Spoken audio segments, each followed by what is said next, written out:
था, बोलो। एक बालक था, कैसा? संभाजी नगर जैसा, है ना, पापड़ीवाल फैमिली जैसा। एक बालक था, उसकी एक दिन इच्छा हुई कि मैं खीर खाऊंगा। क्या इच्छा हुई? माई डोंट टच, नीचे हाथ करो। तो उसकी इच्छा हुई कि हम खीर खाएंगे। तो खीर खाने के लिए उसने अपनी माँ से कहा कि माँ, अपने आप खीर बनाओ, हम खीर खाएंगे। सबको समझ में आ रहा है ना? जिनेश देखो, इससे पूछो, इसको भी समझ में आ रहा है कि नहीं? ये सबसे छोटी है। तो उसकी माँ ने कहा कि ठीक है बेटा, हम आज खीर बनाएंगे। और वो बड़ा एक्साइटेड था बच्चा। उसने कहा माँ खीर बनाएगी, हम खीर खाएंगे। माँ ने खीर बनाई और उस बच्चे से कहा कि बेटा, मैं तुझे खीर खिलाऊंगी, पहले महाराज जी को इस खीर का आहार दूंगी, है ना? आपके घर में भी महाराज जी आते हैं ना? आते हैं तो माँ पहले महाराज जी को खिलाती हैं ना, और उसके बाद में आप लोगों को देती हैं। तो उस मम्मी ने भी कहा, अभी जब पूछेंगे माई से तो बता नहीं पाएगी। हाँ, तो वो बच्चा बोला कि ठीक है, वो महाराज जी कैसे होते हैं? उन्होंने कहा कि जब महाराज जी आएंगे तो मैं बताऊंगी कैसे होते हैं। अब क्या होता है कि माँ कहती है कि बेटा, मैं पानी भरने जा रही हूँ, पानी भरने जा रही हूँ और तुम घर के बाहर खड़े हो जाओ। घर के अंदर केवल दो ही थे, माँ और बेटा। तो माँ ने बेटे से कहा कि बेटा, मैं पानी भरने जा रही हूँ और तुम घर के बाहर खड़े रहना। कोई महाराज जी आए तो उनको रोक लेना और कहना कि अभी माँ आएगी, खीर खिलाएगी। अब वो बच्चा घर के बाहर खड़ा हो गया और वो जानता ही नहीं था महाराज जी किसे कहते हैं। एक महाराज जी, अपने महाराज जी कैसे होते हैं? बिच्छी कमंडल होती है उनके पास में, और वो नग्न दिगंबर होते हैं। वे नंगे नहीं होते हैं, नंगे नहीं दिगंबर होते हैं, समझे ना? तो उनके हाथ में पिच्छी कमंडल होता है। जब वो महाराज जी उधर से निकले तो बालक ने सोचा कि हो ना हो, जिस महाराज जी की बात माँ कह रही थी, हो सकता है यही वो महाराज जी होंगे। अब वो महाराज जी उस रास्ते से जा रहे थे। बालक कहता है, महाराज जी रुको रुको, अभी मेरी माँ आ रही है, आपको खीर खिलाएगी। तो आपके महाराज जी ऐसा कहने से नहीं रुकते हैं, समझे ना? ऐसा अगर आप अपने महाराज जी से कहो कि महाराज जी मेरी माँ आपको खाना खिलाएगी, खीर खिलाएगी, तो नहीं रुकते हैं। अब बार बार वो महाराज जी को रोकना चाहता था, उनके पैर पकड़ता, लेकिन महाराज जी आगे निकले जा रहे थे। तो वो बार बार रोकता, महाराज जी रुको रुको रुको, मेरी माँ आ रही है, आपको घर में ले जाएगी, आपको खीर खिलाएगी। पर महाराज जी उस बालक के भोलेपन को नहीं समझ रहे थे, मतलब उनकी विधि में ये नहीं था। इतने में उसकी माँ आ जाती है और उसके सिर पर पानी का घड़ा होता है। क्या होता है? पानी का घड़ा। अब उस पानी के घड़े के साथ में एकदम कहती है, हे स्वामी नमोस्तु नमोस्तु, अत्र तिष्ठ तिष्ठ, आहार जल शुद्ध है। क्या बोलती है? ये बड़ा चंट आदमी है। युवम तुम युवम हो ना? हाँ, ये सबसे चंट है। तो सब लोग बोलो, क्या बोल रहे थे?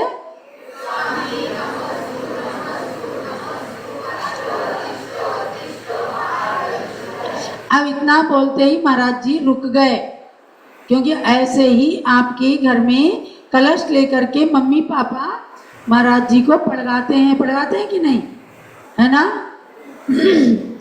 तो महाराज जी रुक गए, फिर उनकी फेरी लगाई। कितनी फेरी लगाते हैं? ये माइक में देखो ये होने लगता है, कभी डाउन होता है, कभी अप होता है। सुशील से पूछो क्या बात है। महाराज जी रुक गए, उन्होंने फेरी लगाई उसकी माँ ने, और उनसे कहा, हे स्वामी मन शुद्धि,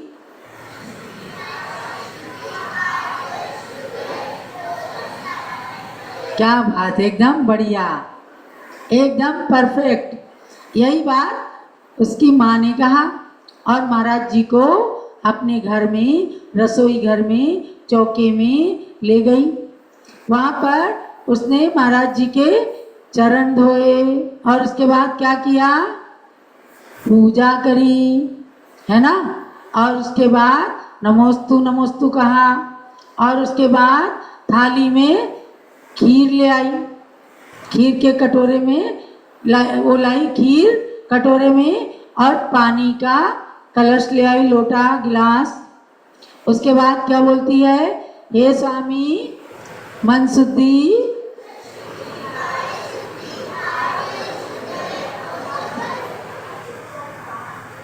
भोजन ग्रहण कीजिए। तब महाराज जी ने अपना हाथ कैसे कर लिया?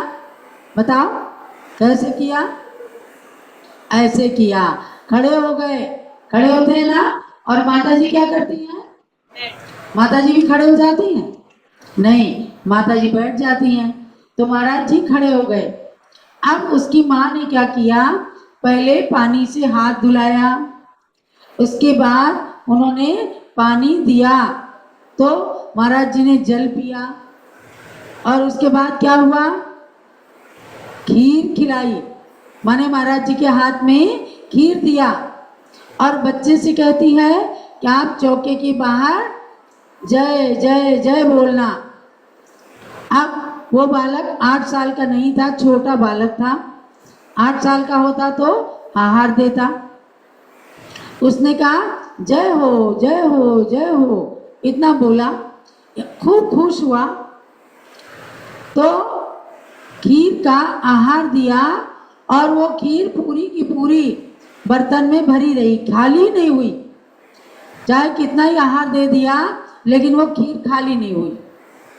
जब आहार हो गया, तब देवता लोग उस घर में आ गए, रत्नों की वर्षा करने लगे, और खूब फूल बरसाए। जैसे अभी आपके दादाजी ने फूल बरसाए ना, ऐसे ही उन्होंने खूब फूल बरसाए, और जय जयकारा किया, खूब बाजे बजाए देवताओं ने आकर। यह हुआ क्या? महाराज जी के आहार में रत्नों की वर्षा क्यों हो रही है? तो पता चला कि महाराज जी को रिद्धि हो गई है। समझे ना? अक्षीण महानस, क्या बोलो? अक्षीण महानस। इस रिद्धि का मतलब क्या है कि जब महाराज जी लोग तपस्या करते हैं, तब ये रिद्धि उनके शरीर में आ जाती है, और फिर जिस चौके में उनका आहार होता है, उस चौके का भोजन खत्म ही नहीं होता, अक्षय हो जाता है। क्या हो जाता है? अक्षय। बोलो युवा, अक्षय। अक्षय माने नष्ट नहीं होता, खत्म नहीं होता, चाहे जितने लोग खा लें, खत्म ही नहीं होता। तो माँ ने, महाराज जी जब चले गए, तो माँ ने खीर खिलाई बच्चे को खीर खिलाई, खुद भी खाया। अब वो जैसी की तैसी, उसमें खत्म ही ना हो। तब माँ ने कहा कि बेटा जाओ, पड़ोस के लोगों को बुला लाओ, उनको भी हम खीर खिलाएंगे। वो लोग भी आए, उनने भी खीर खाई, खत्म नहीं हुई। धीरे धीरे करके सारे औरंगाबाद को बुला लिया। समझ गए? माने सारे नगर को, सारे गांव के लोगों को बुला लिया, और सबको खीर खिला दिया। उसके बाद भी वो खीर खत्म नहीं हुई। क्यों नहीं खत्म हुई? अक्षय हो गई थी, क्योंकि महाराज जी को अक्षीण महानस रिद्धि थी। तपस्या की शक्ति। अब शाम को फिर बच्चे को खीर खिलाया, उसकी तो इच्छा ही थी, और खूब अच्छे से उसने खीर खाया। अगले दिन सवेरे तक वो खीर रही, उसके बाद खत्म हो गई। यानी 3 टाइम उस बच्चे ने खूब अच्छे से खीर खाई और पूरे नगर के अंदर ढिंढोरा पिट गया। आज इस घर के अंदर जो खीर बनी थी, महाराज जी को आहार दिया गया था, तो खूब इनके यहाँ रत्नों की वर्षा हो गई। अब क्या हुआ कि उस बालक ने जो जय जय जय जय कहा था, ताली बजाई थी, तो उसने खूब पुण्य का बंद कर लिया। क्या कर लिया? पुण्य क्या होता है? पुण्य क्या होता है? अच्छा काम करना पुण्य कहलाता है। तो उसको पुण्य कर्म बंध गया और आगे जा करके वो धन्ना सेठ हो गया। क्या हो गया? उसका नाम था धन्ना सेठ। जब वो एक सेठ जी क्या पैदा हुआ, तो वो जहाँ जाता वहीं रत्नों के घड़े निकल पड़ते। कहते हैं कि उसकी नाल भी जहाँ गाड़ी गई, वहाँ भी खूब धन के घड़े निकल पड़े और वो धन्ना सेठ बन गया। आगे ये लंबी चौड़ी स्टोरी है कि धन्ना सेठ ने उस जन्म में भी खूब साधुओं को आहार दिया, खूब पुण्य किया, पूजा किया, और उसके बाद में दीक्षा लेकर तपस्या करके मोक्ष चले गए। ये एक बालक ने आहार में जय जयकार किया और महाराज के आहार में खुश होकर तालियां बजाई थी। आप लोगों के घर में भी जब महाराज जी आते हैं या यहाँ पर माता जी का आहार देखते हो ना, जो लोग देते हैं वो भी खूब पुण्य बांधते हैं, और जो देखते हैं उनको भी खूब पुण्य का बंद होता है, अच्छे कर्म का बंद होता है। जो अच्छे कर्म बांधते हैं उनको अच्छा फल मिलता है। इसलिए हमने आपको ये कहानी सुनाई कि जब जब आपके नगर में कोई महाराज जी आए, आप क्या चौका लगे, आहार देना, जय जयकार करना, अहो दानम ऐसे करना, बाजे बजाना, तो आपको भी आगे खूब धन्ना सेठ जैसी संपत्ति मिल जाएगी। आज भी जो आपके घर में सुख संपत्ति है ना, ये गुरु की भक्ति से है। आपके दादाजी ने, आपकी ये सब दादी जी, मम्मी जी, सबने खूब ज्ञानमती माता जी की भक्ति की है, और आपके परदादा, इन सब बच्चों ने भी पन्नालाल जी को देखा है ना। आपके ग्रैंड फादर, उन्होंने मांगी तुंगी में रह करके और बड़ी मूर्ति का निर्माण कराया है। चलो बड़ी मूर्ति ऋषभदेव भगवान की। तो देखो, हाँ कुछ है मान, अच्छा, अरे भैया पहले बता देती तो हम ना सुना।